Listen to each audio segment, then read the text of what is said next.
Good morning everyone. Start करते हैं आज के सेशन को। आज के सेशन स्टार्ट करने से पहले एक छोटी सी बात मैं आपको बतलाना चाहूँगा। आप जब भी सुबह अपने फ़ोन को ऑन करते हो तो आप एक बार हमारे चैनल पे या फिर आप जब यूट्यूब खोलोगे तो आपके पास नोटिफिकेशन चला जाएगा। आप वहाँ पे देखना, हर एक सुबह मैं अपने कम्युनिटी बॉक्स में एक क्वेश्चन पुट करता हूँ, उसे आप प्लीज़ ट्राई करो सॉल्व करने का। वे सारे क्वेश्चन आपके लिए काफ़ी इंपॉर्टेंट है और वो किसी न किसी एग्जाम में पूछे होते हैं। तो आप ट्राई करो कि वहाँ पे जाके क्वेश्चन को सॉल्व करो। ठीक है, आप एक एक क्वेश्चन को भी अगर डेली प्रैक्टिस करोगे ना तो एक समय तक आप काफ़ी सारे क्वेश्चन को मेमोराइज कर चुके होंगे। Is it clear? तो चलो हम लोग आज के सेशन को स्टार्ट करते हैं। आज के सेशन में हम लोग एक मोस्ट इंपॉर्टेंट टॉपिक डिस्कस करेंगे जिसपे हर एक ईयर क्वेश्चन पूछा जाता है। वह टॉपिक क्या है? National research institute. ठीक है, चलिए स्टार्ट करते हैं। सबसे पहला आपको एज इट इज लिखना है और याद करना है। मैं आपको बता दूंगा कि किस टाइप का क्वेश्चन यहाँ से पूछा जाता है। National research centre on plant biotechnology कहाँ पे लोकेटेड है? न्यू दिल्ली के अंदर। आपसे एग्जामिनर ऐसा ही क्वेश्चन पूछेगा, national research centre on plant biotechnology is located at. आपके पास कई सारे ऑप्शन होंगे तो आपको एज इट इज याद करना है। तो आंसर क्या जाएगा? New Delhi. National centre for IPM, what is the full form of IPM? Integrated pest management. कहाँ पे लोकेटेड है? न्यू दिल्ली के अंदर।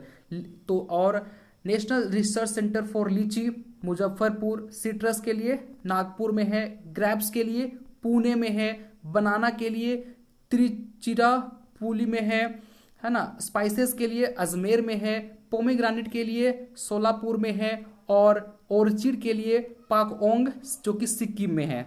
ठीक है, तो इसको एज इट इज आप सुबह सुबह एक बार पढ़ेंगे तो याद हो जाएगा। आगे बढ़ते हैं।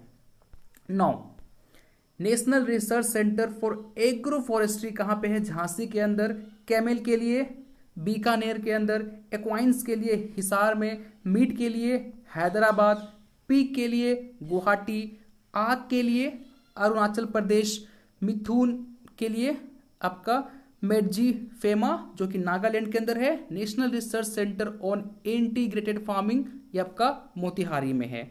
ठीक है, तो इसमें कोई लॉजिक नहीं है जहां पे मैं आपको समझा सकता हूं। यहाँ पे सिर्फ एज इट इज चीजों को आपको याद करना है, रट्टा मारना है। ठीक है भाई, आगे बढ़े। चलिए, तो मैं आपको पिछले लेक्चर में बताया था कि हर एक जनरल एग्रीकल्चर में मैं 5 फैक्ट्स लेके आऊँगा। तो दिस इज द 5 फैक्ट्स, इसको नोट कीजिए आप और फिर हम आपको समझाते हैं।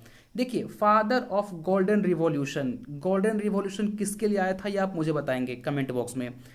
ठीक है, मैं आपको पढ़ा चुका हूँ। तो फादर ऑफ गोल्डन रिवॉल्यूशन कौन है? डॉक्टर KL चड्डा। ठीक है। First transgenic crop, transgenic crop क्या होता है मैं आपको एग्रोनॉमी में पढ़ा चुका हूं। यदि आपको नहीं आता है तो आप मुझे कमेंट बॉक्स में लिखना या फिर हमारे ग्रुप में आप इस डॉट को पूछ सकते हो। ठीक है, वहां पे मैं इजी एक्सप्लेन कर दूंगा। तो फर्स्ट ट्रांसजेनिक क्रॉप जो था वो टोबैको था, जिसको डेवलप किया था फ्रेले ने। ठीक है। ग्रीनिंग ऑफ पोटैटो, कई बार आप देखना जो आपका पोटैटो होता है वो ग्रीन ग्रीन कलर का हो जाता है। ठीक है, वो क्यों होता है? Just because of nutrition quality जो है वो डिक्रीज कर जाती है। जो आपकी न्यूट्रिशनल क्वालिटी होती है ना वो डिक्रीज कर जाती है, जिसकी वजह से जो आपके पोटैटो होते हैं वो ग्रीन ग्रीन कलर के हो जाते हैं और वो खराब हो जाता है। आप उसको खाओगे थोड़ा तीखा लगेगा वो। Agro ecological zone in India is 8। देखो, एग्रो इकोलॉजिकल जोन की बात कर रहा है, बहुत इंपॉर्टेंट है, यहाँ से क्वेश्चन पूछा गया है। Agro ecological zone in India is 8। देखो, एग्रो इकोलॉजिकल जोन इंडिया में 8 है। किसके अकॉर्डिंग? NARP के according. What is the full form of NARP? NARP का फुल फॉर्म आप कहीं नोट कर लो, पूछा गया है नेशनल एग्रीकल्चरल रिसर्च प्रोजेक्ट। तो नेशनल एग्रीकल्चरल रिसर्च प्रोजेक्ट के अकॉर्डिंग एग्रो इकोलॉजिकल जोन कितने हैं? 8 हैं। ठीक है।